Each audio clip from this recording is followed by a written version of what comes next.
Hello, Instagram. What is up, everybody? Get a few seconds going, let people know that we're live. Hope you enjoyed today's episode with Cesar. He'll be joining us here in a few minutes. Teco Peter, what's up, buddy? There's Cesar. Let's give him a little invitation. Let's get this party started, shall we? Lots of great feedback today. Honestly, this is turning into something pretty fun right now. Let's go. Hello, Peter. Teco Dan, Pavex, how you doing, man? Cesar, what's up? What's up, Alex? How are you, man? I'm good. Great. So, how do you feel after your big internet debut here? That's pretty cool. Yeah. Yeah. My wife likes it, so that's important. What's that? Yep. What'd you say? No, my wife liked it, so that's important. Oh, that's what matters the most. Yeah. Happy life. We all know that. Exactly right. Yeah. Yeah. All good. They're usually right, so Yeah. they're happy. That means we're doing something right. Yep. At least that's my case. That's my own. Same here. Before we get started, I just wanted to acknowledge a couple of people. Like, we got some cool comments. There's one thing actually I saw earlier today. Earthworks Landscaping RF. He was mentioning how he watched this episode and he's going to apply some of the things that we were talking about into his own business. He sees some benefit there. We're going to get into the virtual reality thing, but he was saying it's something that he's going to probably start to implement as well. Just a great tip, and you have proof that it works.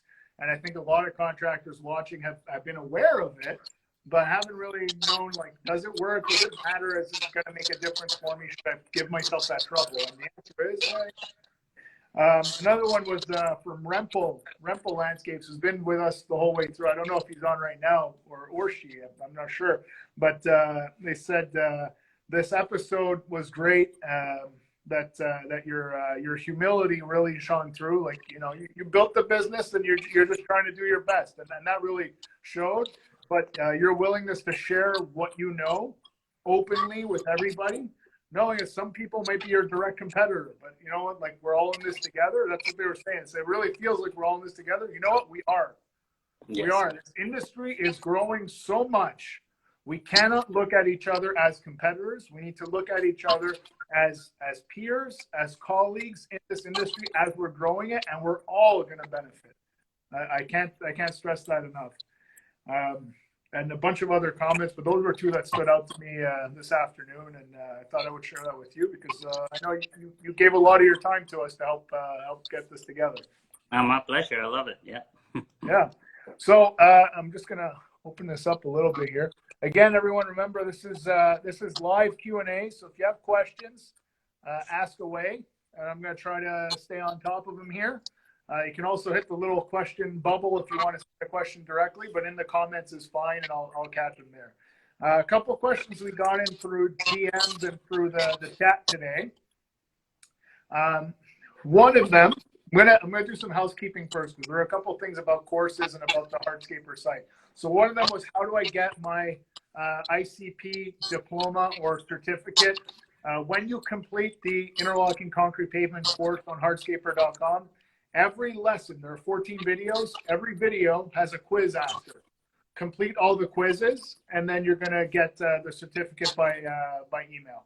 And that is good for 2 continuing education credits with ICPI and 2 continuing education credits with NCMA, both of them. So that's you need 8 every year. We're going to be uploading an SRW course in a few more weeks. That'll be another 2. And we're going to be getting a few other courses throughout the year. So you'll be able to retain your ICPI and NCMA certification just by taking the courses that will be on Hardscaper over the course of the year. So that's that takes care of that one. Other question. Well, this one's for you. For design, what's a good software to use on Hardscape and Landscape? So landscape design software, Hardscape design software. Well, what do you use? What do you recommend? what we use is actually SketchUp from Google. We pay the pro version of it. It's been working great for us. I think for modeling in 3D is great. It has a little bit of a learning curve. You have to kind of, practice and get familiar with it a little bit. But once you get a hang of it, it's pretty nice. It's very, intuitive. That's basically what we use for the modeling part of it, SketchUp. We have some plugins on it, like the Enscape plugins for landscaping. It has some nice, library of vegetation that we can implement into SketchUp directly. So that in regard of the landscaping part of it. But all the hardscaping part, we basically started from scratch in SketchUp. Okay, in SketchUp. And just for everyone watching, we've been working really hard. I want to thank, I don't know if he's watching, but Paul on our landscape architect team. So at TechnoBlock, we actually have a team of landscape architects to be able to stay on top of this stuff. They work on our design for our displays and for creative things like our sample books and that fun stuff too. But they also work on keeping software updated. And last year was a big year. So I'm just going to flip this around real quick. Regardless of the software you're using, if you go to technoblock.com and you go to Designer's Toolbox right there, we've just updated this page, so all the content is here. We're gonna make the page a little prettier and add some other stuff. But just so you guys know, the colors and textures, mosaic side. But then I'm just gonna switch here. AutoCAD hatch patterns, SketchUp textures. They've been updated here and on the SketchUp warehouse.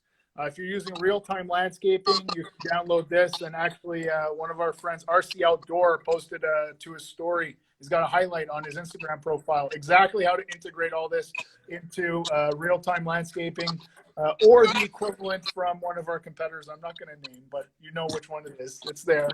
Vectorworks, Dynascape, everything's in there. Structure Studios. So it's all on there. And if you go, like I said, to technoblock.com, resources, Designer's Toolbox, make sure you've identified yourself as a contractor up here.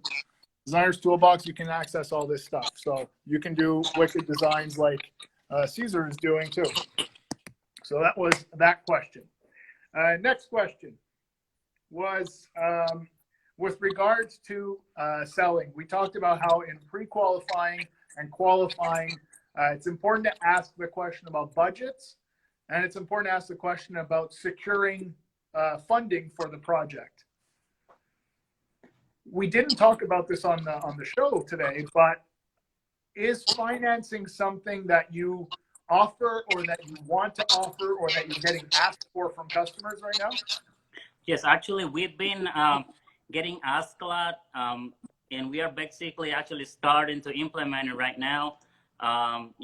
We haven't used it in the past, but it's something that we are really interested because that helps us and get our, the jobs get done, the bigger jobs get done all at once instead of phasing out. People like to, have the ability to finish a big job all at once, but most of the time they can because, monetary is not, an option. Like they just have a certain amount of money to spend. So I think it's very important. We are into it right now. We're trying to, promote it this year very hardly, and I think it's a very good tool for increasing the selling point of any business. And I know that we have TechnoBlock has the Pay Now, Pay Later financing program. Have you looked into that one? Yes, yeah. Actually, that's the one that we're trying to implement right now. And try to offer it.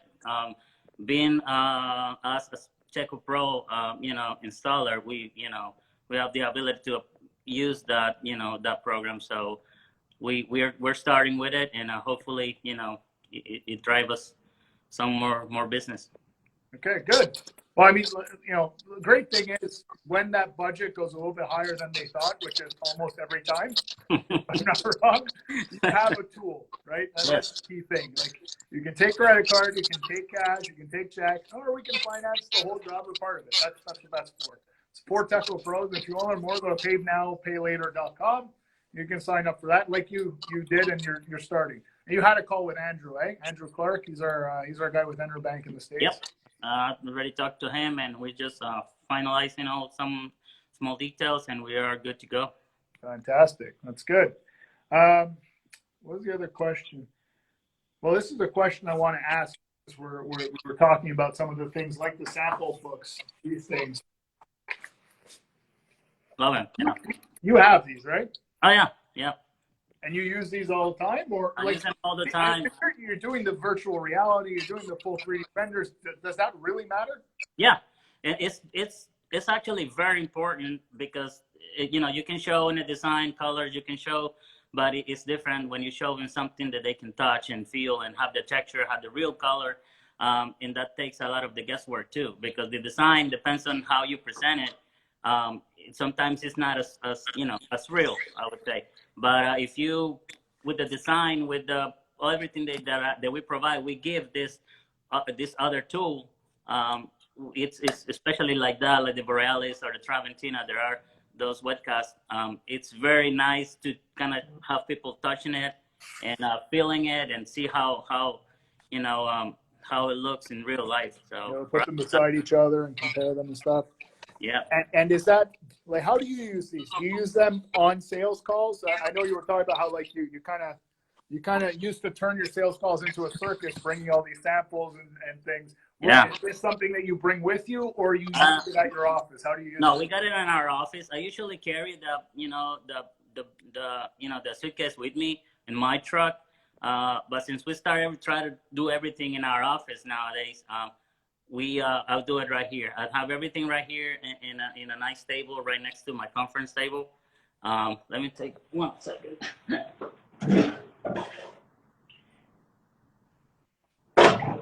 Yeah, I have it. Sorry, I have it in one table here. So when we're working with the homeowners here, or you know, doing the presentations, we bring them out and show them what we have in the design and how it's going to look in real life. So we give them that option to see it in person.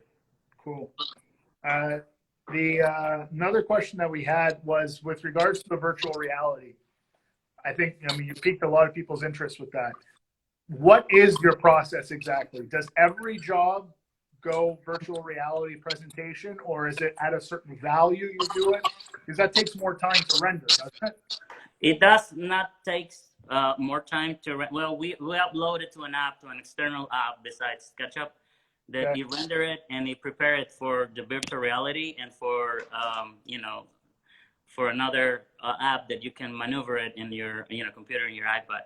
So it takes a little bit just to upload it, and once it's uploaded, you can use it, access in a cloud, you know, with the goggles, you can access to it.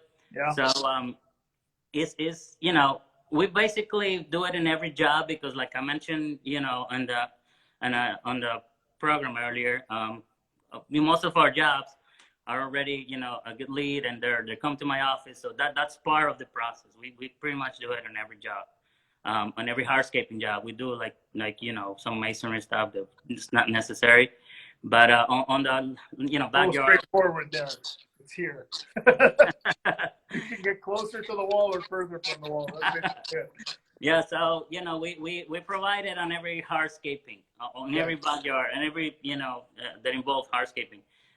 So we, you know, we'll do that part of our presentation process in every job. Okay, cool. And what's the app that you use? You said there's an app that takes it from the render so that you can use in VR. What is that? It's called Cubity. It's paid. It's a paid app. You upload your model, your SketchUp model, you know, with all the details and stuff. You upload it to that app on you know, through a website, and it renders it, and it, you know, prepares it for the goggles. And on the goggles, you have to download their app too, so you have access to that specific model through the cloud. Okay. And we're trying to work with another rendering program this year, which seems a little better, with Enscape. Yeah. Heard of that. And so we're probably going to switch within the next month or so. We're going to try to finish some stuff that we're doing with some of this design, and we're going to switch to that, which seems like a better fit in a better work. I know a few designers that are using Enscape. What's nice is you can take your SketchUp model and then do the full render where it's like photorealistic render with Enscape. There's Lumion too, which is super popular. From what I've been told, I'm definitely not an expert in this, they have comparable abilities, but Enscape seems to be a little more affordable. I don't have any stake in any. The good thing about good thing about Enscape is that it's prepared for VR. It's prepared for virtual reality. So Okay. in the SketchUp app, I mean in the SketchUp software, when you're working on it, you can actually go direct and hit a button and go direct to the VR ready, and you can just put your headset in and you can see it. With the Lumion, you have to go through some other steps to kind of have your model ready for VR. Okay. With SketchUp, with Enscape, it's actually right in there. It's right in there in the Save a plugin step. and the SketchUp. So we're working on it. We're changing because we need to do some changes in our software here in this computer. But we are working on it. So that's probably what we're gonna use this year. Do you do the designs yourself, or do you have a team that does it for you? No, by now I'm doing it myself. My wife helps me sometimes on mostly on paper, but I'll do all the modeling myself. Right now, yeah. The idea is in the future to have a designer full time with us, so I can concentrate some other part of the business. But Okay. right now, I'm doing it myself. All right, cool. Guys, live Q&A here. So if you got questions, ask them. Don't be shy. Everything's fair game right now. We're just we're going through, and the whole goal here is to be able to solve problems, solve answers, or find answers to questions, and be able to ensure that we're all successful this year. How many? Hi, Rick. How many sales calls have you run so far this year? I don't have the number, but it seems like per day, 3 to 5 calls. But we have some social media inquiries that we've been tracking, and the website. So it's starting, very nice. They're in the first January kind of, and right now we are, we're still receiving calls, but we're concentrating and try to design and have this stuff ready, because we don't want it to get overwhelmed with, a lot, and we won't be able to deliver. Okay, I'm gonna ask some tougher questions now. Well, tougher. They're more sensitive questions, let's say. Yeah. What are you doing in terms of pricing since last year? Last year was not crazy, right? So, like, basically, my question is: have you raised prices? Have you maintained prices? Have you changed your pricing structure? That's a conversation that I usually have with my wife at every beginning of every year. And this year, obviously, well, that was one of the first things that we talk about it. In here where we are in Delaware, we work year round. We don't have seasons. We pretty much work, all year round. Yeah. But when we start a year, we're trying to see how we compare. And so that's one of the things that we talk about. And we're definitely working on raising, some of the stuff that we're working on. And what's your approach to that? Do you look at the profits that you made the year before and you say, oh, I want to make more? Or do you look at the demand and you're like, look, there's just too much demand. We can afford to charge more. Do you have like it's a combination of a lot of stuff. It's the demand plus also, prices on other stuff outside of our control, like, materials, fuel and some other stuff that are involved in having us, raising our price. It's not just because I'm greedy, I want to have some more money, I want to charge you.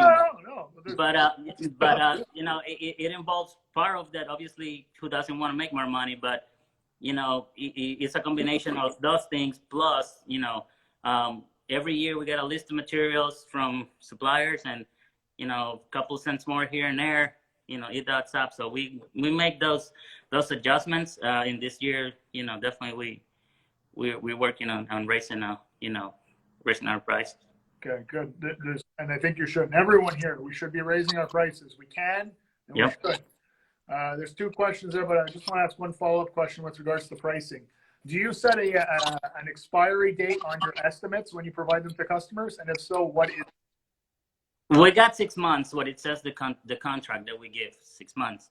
But some people talk to us and say, well, we might want to do it, but next year. So we come back and revise it. And like I said, because we try to, see how this year is going to work out. If there's any changes in materials, we, bump it up a little bit. It's usually 6 months. If you don't get back to me within the first 6 months, we're going to revise your estimate or your proposal, and we're going to see if you're still, be able to do it for that amount, or if it's going to change. I'm just gonna ask the question because I this is just my opinion, but knowing that everything, not everything, but a lot of building materials, the pricing is fluctuating a lot. Do you think that maybe you should consider shortening that window to maybe 3 months instead of, or maybe even 1 month, just to protect yourself? Because like, look at the price of lumber this past year. It's crazy. We haven't talked about it. I haven't think about it really until now that you said it, but that might probably gonna implement that at 3 months, which, you know, I think the shorter that you'll be able to be more flexible with your expenses. Like if you give it 3 months, and you know, we as contractors in this industry, we spend a lot of fuel, you know, in trucks and all the equipment that we use, and that thing is one of those things that change a lot, especially if you travel 1 hour back in 1 hour, you know, to their shop. So all those little details at the end, you know, I think that, you know, it can you know, add at the end. So you need to be aware of those, and, you know, accordingly. So we're probably gonna, like you said, we might revise that and make like a 3 month, even 2 months, you know, just, you know, expire. Yeah. The other benefit of doing that, this is my sales side coming out here, but the other benefit of doing that is if you make it, let's say 30 days, in 30 days, you're guaranteed a follow-up. You have to follow up with them, and they have to decide, do they want to continue? So you know where you stand with that lead all the time. Yeah. You leave it 6 months. Well, you do it now. Well, we'll find out when it's too late anyway, you know? The software that we use for our estimating, actually, once we send an estimate out, well, we come to the meeting here and we're ready. And if these people are indecisive and they're like, okay, well, let us think about it. In our software that we use for estimating, we have what is called a campaign. Okay. So we have 6 emails already prepared to send over during a period of time if we don't get a reply. Okay, that's good. What do you use? It's called Estimate Rocket. Yeah, and it's very inexpensive, and it's been working good for us. We're trying to implement. We have Element too, but for some other stuff, we're using that. But Estimate Rocket, we like that because it's pretty easy to use, and we put that campaign. Once we send this estimate out, and these people don't respond the first email, it's within a week, then a month, then 3 months, and it goes like that. And so it keeps them, you know, kind of remind what's going on. Nice. And usually people respond within the first email too, and like, okay, we'll still interested, or we're not, so we can just stop the campaign. There you go. And that's why that's important. We'll look at that and think, like, it's like, is that important? You know, especially, again, I know I'm repeating myself, but we have more demand coming in than we can handle. So let's put mechanisms in place that help control some of the stuff, so you're only spending time with customers who are willing to spend money with you. Exactly. And we also tell them when we come to, like I mentioned earlier, we have meetings with customers every weekend, like at least 3 or 4. You know, so if you don't have a decision today or within the next week, you don't know what's going to happen next week. And a customer can come and say yes to a month worth of work, and you are behind, you know. So we mentioned that to them when we're here. We're like, well, we would like to see, I mean, obviously in no pushy way, I don't like to do that, but we are like, okay, this is the time we got for you, middle of summer, but it might change next week because we have meetings next week. So the calendar now, it might change within the next week or 2. So that gives some people something to think about. If they're serious, they want to go ahead and, okay, well, let's get it done. Okay, so let's get to some of these questions. So our friend Mike at How to Hardscape, which is, they have a great podcast too. We have the Hardscape Growth Podcast, there's the How to Hardscape Podcast. As far as I'm concerned, those are the only 2 Hardscape focused podcasts. So I hear him. It's very good. I like it too. Yeah. So he's asking, for clients reluctant to provide a budget when you ask, where do you take that conversation? In other words, do you have a budget for the project? Well, I don't know. I'd pay the right price for the right thing. Like, how do you navigate that?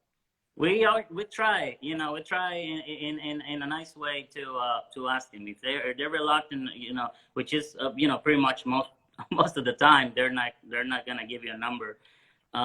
So we kind of guide them like, okay, well, what features would you like to have? A fire pit? What size? Do you want gas burning or you want wood burning?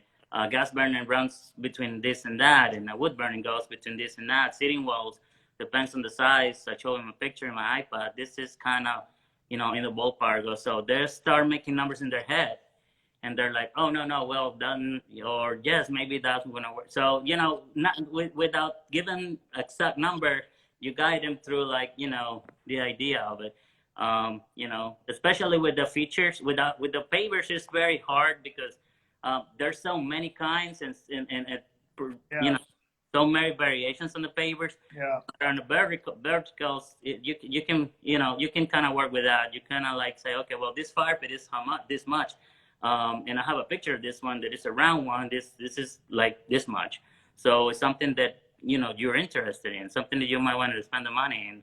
Do you want a sitting wall? That might cost you another that much. And they're like, oh yeah, well that sounds like a reasonable price. And so we started. So now we know we're in the right ballpark. Yes. So yeah. if they can't give you a number, hit them back up with things that you could build for them. Yeah. Give them an idea. This is about that much. This piece is about that much. So you said yes to all these. We're talking about at least this much. And the good thing, you have to give them a range, a bigger range. Like, okay, this sitting wall might cost 10 to 25. Because if you just tell them this is 15, that's what they're gonna remember. They're like, okay, this guy said 15. It's over. Yeah. So and they're like, but if you are 10 to 25.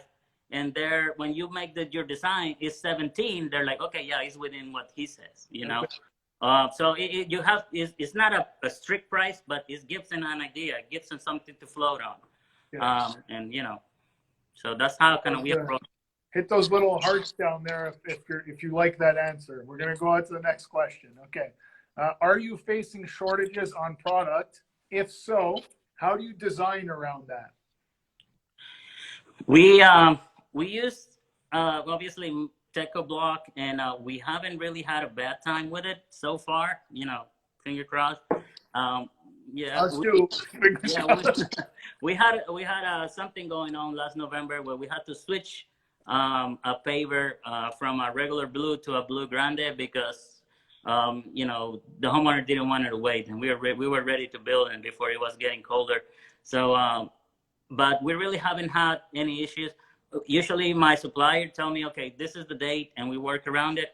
That the material is gonna be done. But I'm also trying to use stuff that are I know I can get fairly easy. Yeah. I like blue personally, either grande or regular blue smooth or whatever.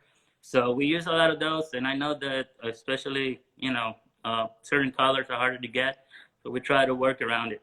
Is that something you coordinate with your dealer too, where you're like, look, this is the stuff, this is what I play with. So if you can make sure you have stock, you have my business this year. Is that what approach you take? And I talk to, I have a good relationship with the Teco rep in here with Sean. So I usually call him directly and like, okay, man, what we got? Can I design with this? Can I, I have an order of this. Like we have some Ocean Grande that we're gonna do a job in a couple of weeks. I love that product. Yeah, and I asked him. And I asked him, man, it's something that we could get. So if otherwise, I won't even bother to put in my design. He's like, yeah, we can get it mid-April. And I'm like, okay, let's put it on then. So I work with that. I'm trying to make it easy, in that regard. So it's all about that communication. Yes. With the dealer, with your reps. These are the people who have the answers and who can help you. This is that.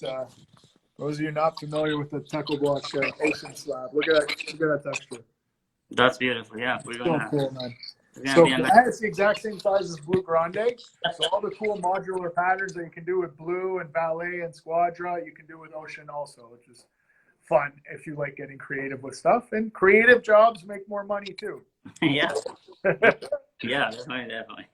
All right. Okay, so that was Greenway Landscapes question.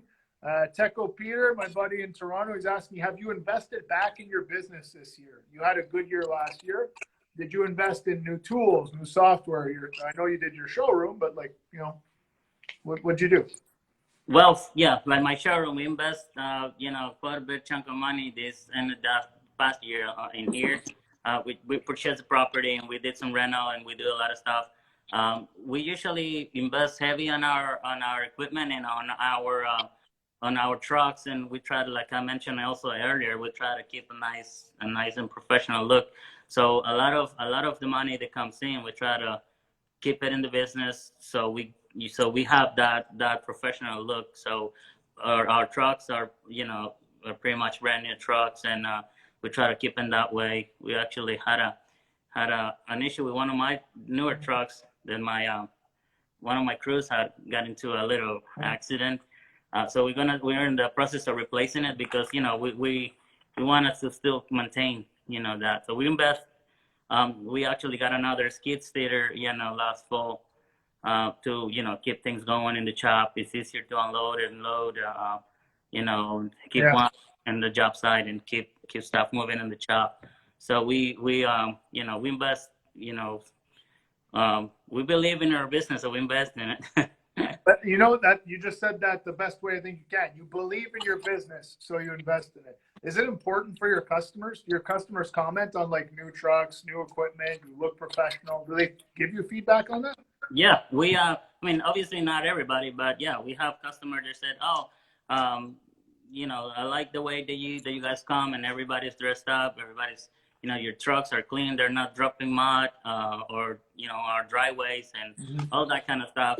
Trailers, my guys, when they leave the trailer open, it's not, you know, very organized, but at least clean and have stuff where it needs to be.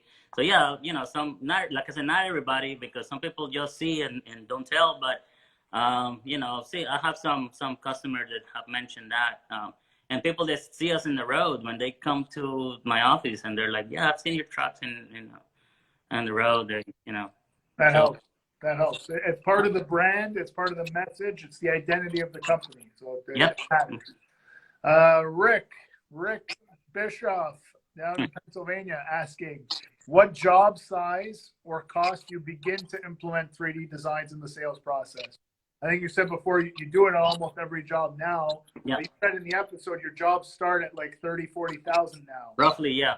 Well, if we have a job that is not, you know, to that amount of that budget, we sometimes try to, you know, not get too much involved, like not in a rude way, but, you know, like, okay, well, this is logistically what works for us because the equipment that we have, the amount of overhead that we have, that's what we need to have. So, but yeah, we basically do it in every job. But like I said, our jobs are not that, you know, that small anymore. Yeah, that's well, that's it. That's part of it, right? So let's actually go to the question from Contempo Stone Design, who's asking, what advice can you give to someone who's just starting out to be able to get those first leads?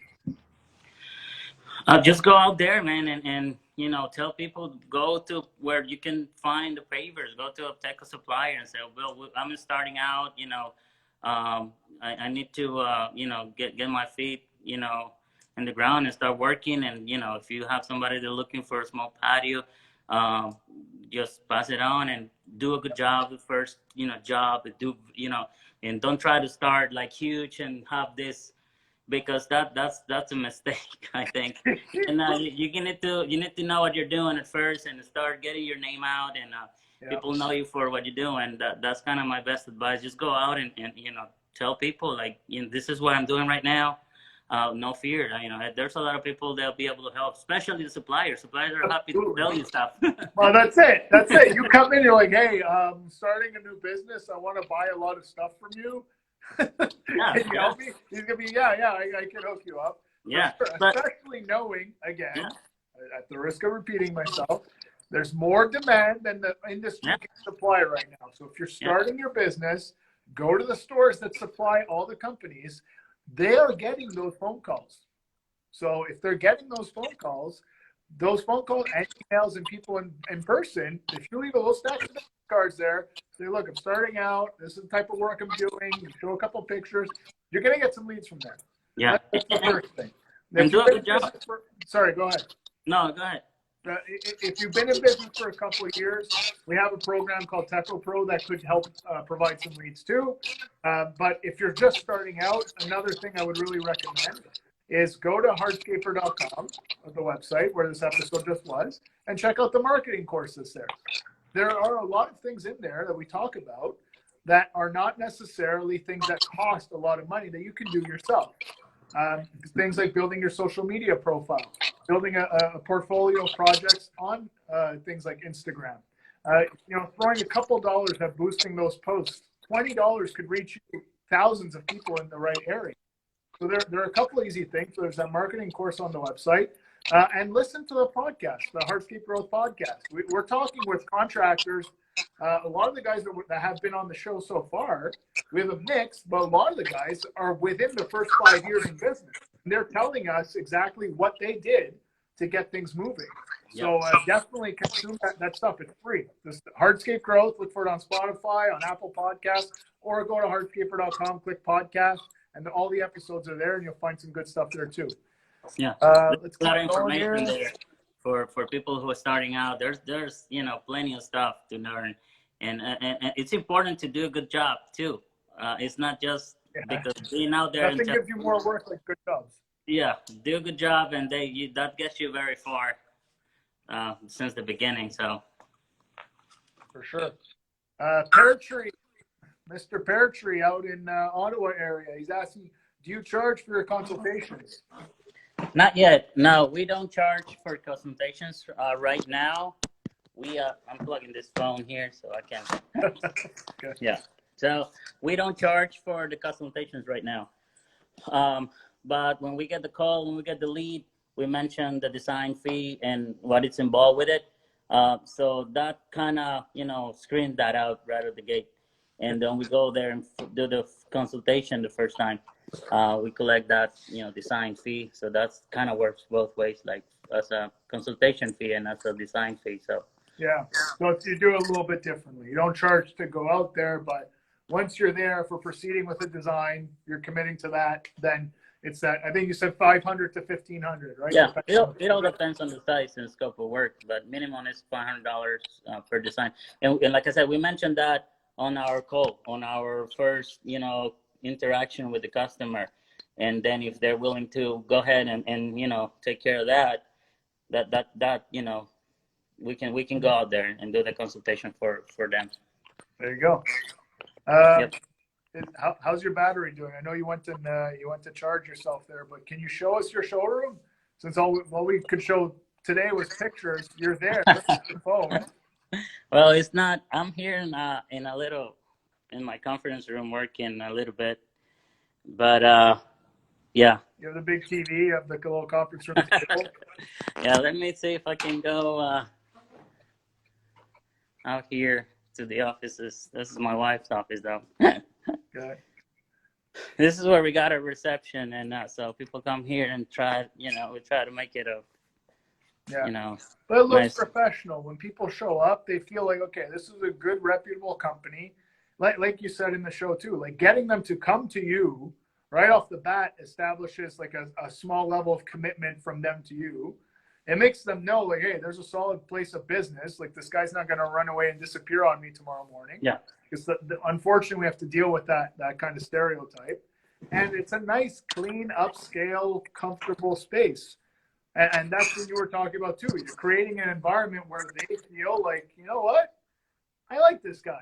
And I feel like he can do a good job for me.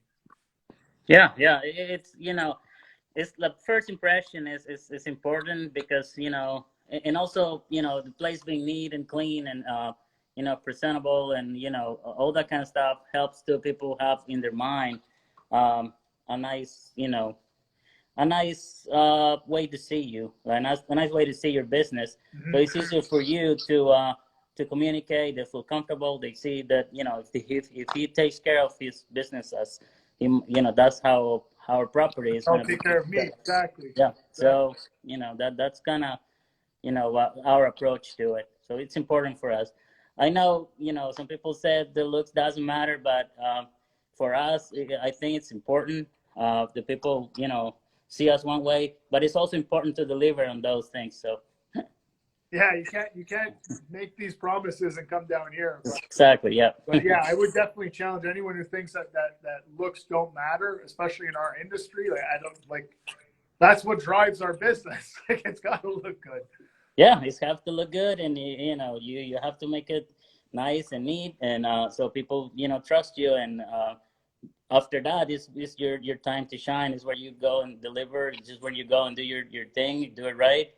And at the end of the day, they're happy to go with you because you present yourself well, you delivered your job well, you know, you got all the boxes checked, so it should be, you know. Right. And Matt in Ottawa, Hardscape Ottawa, saying high-end clients buy from high-end brands.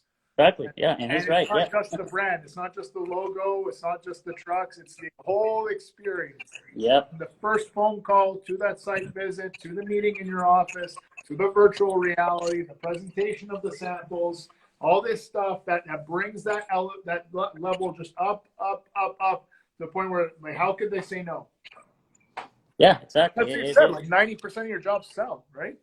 Yeah, and it's one of the things, you present yourself like that, and you know, like he said, you know, people are willing to spend more money with you because they're, you know, they're seeing that you value quality yourself. So you know, that's what you're gonna give them. So that's it, man.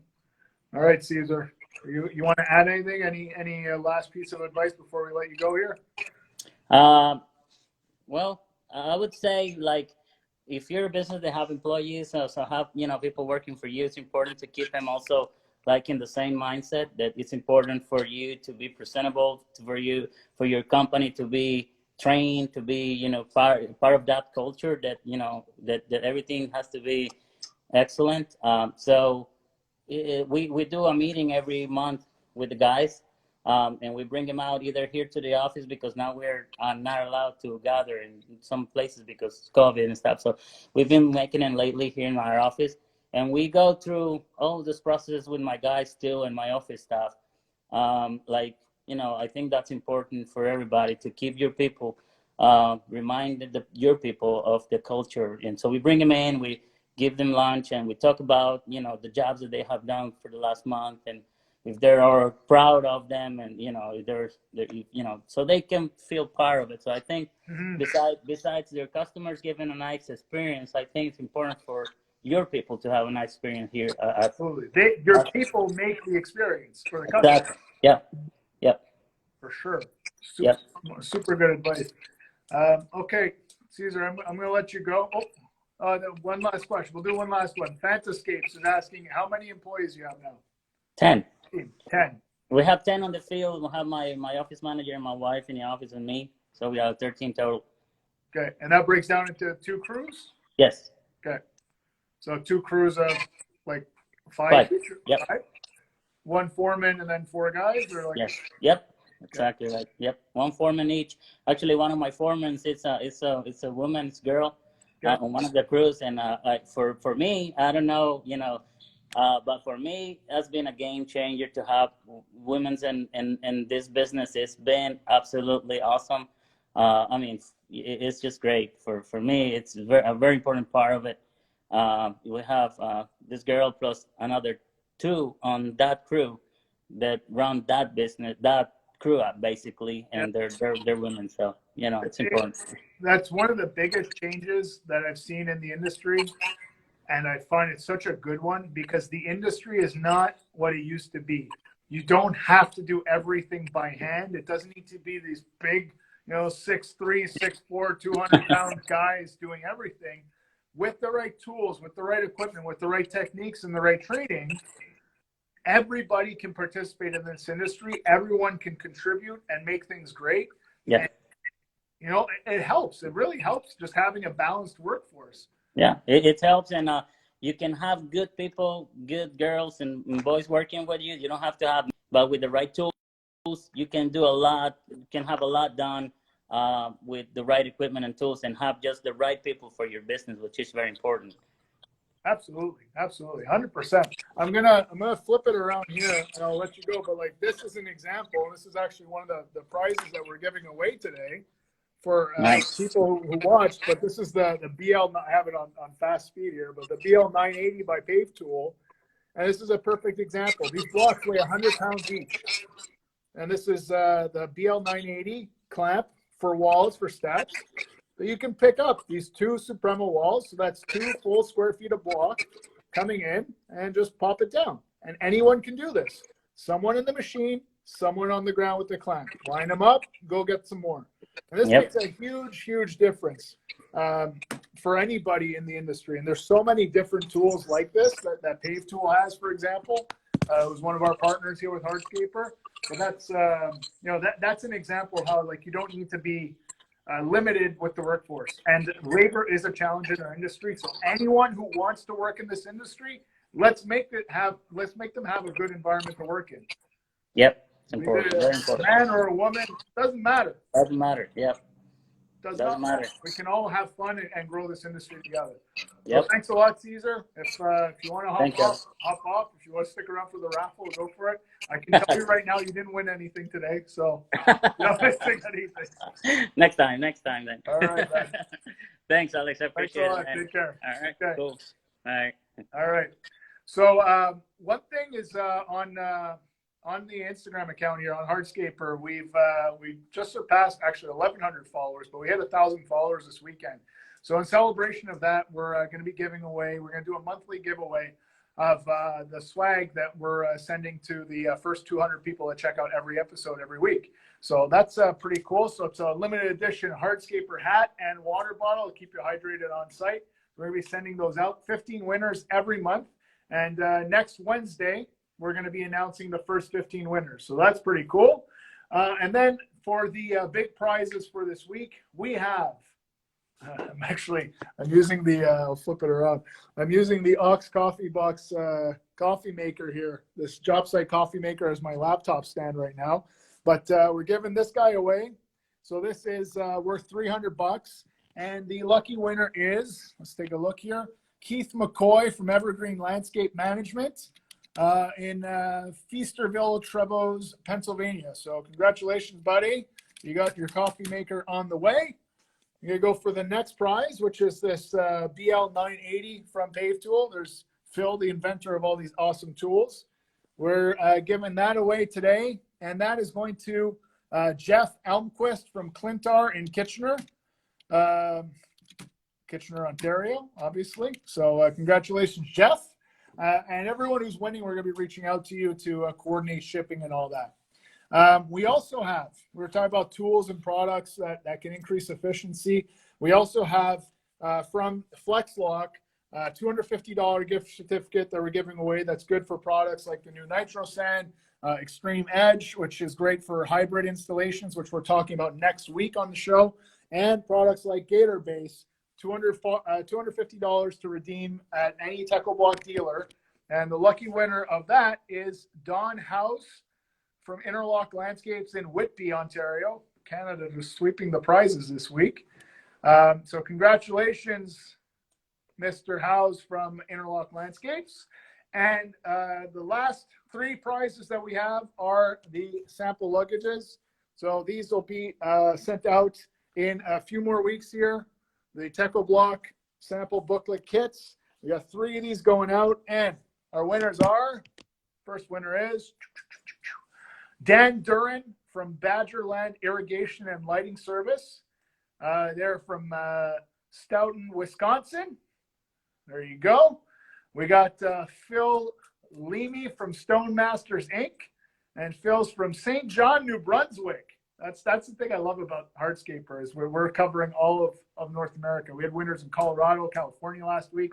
And our last winner of the Techo-Block sample booklet kit is Liam Piemonte from Hanson Lawn and Gardens in Ottawa. So Canada really representing today, probably because we still have snow on the ground. So everyone was able to check out the episode today. But if you did not check out the episode today, or you missed any of the previous ones, go to hardscaper.com. Everything's up there. All you got to do is log in. It's there. It's free, and it'll stay that way thank you everyone for joining us tonight.